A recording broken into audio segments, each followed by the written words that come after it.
I thank the chairman, and I thank our witnesses for being here today. I know several of you we've seen before, and several of you we've seen several times before, which just underscores the problem that at the federal level we've really not done enough to address the issue of fraud, and it's been, as the reports that we have in front of us indicate, that our nation's government-run healthcare system needlessly does waste billions of dollars each year through programs that are ineffective and unfocused.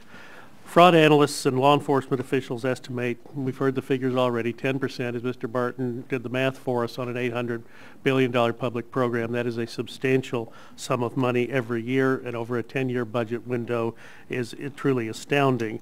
But 10% of total healthcare expenditures are lost to fraud on an annual basis. The point's been raised by others. I have raised it numerous times before. How much fraud is enough for us to take notice?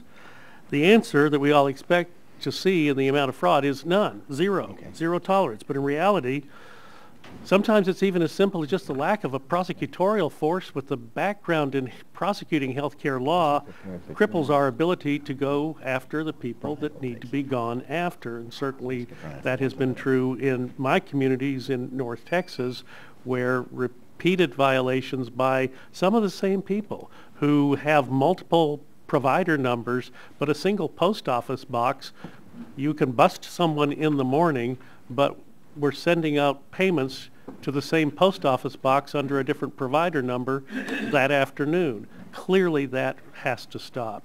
Now, the Government Accountability Office has been able to identify areas where they've made recommendations to the Center for Medicare and Medicaid Services to prevent improper payments, some really dating back almost a decade. And they've failed to fully implement them, and that in fact has caused fraud to rise.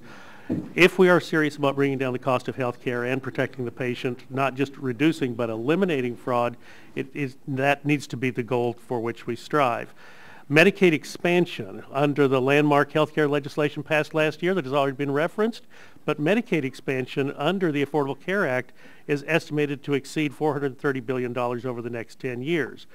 Under current standards, taxpayers would be losing over $40 billion a year to fraud.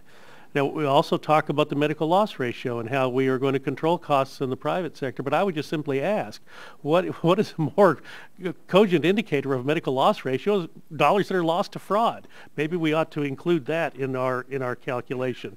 I realize the clock is misbehaving.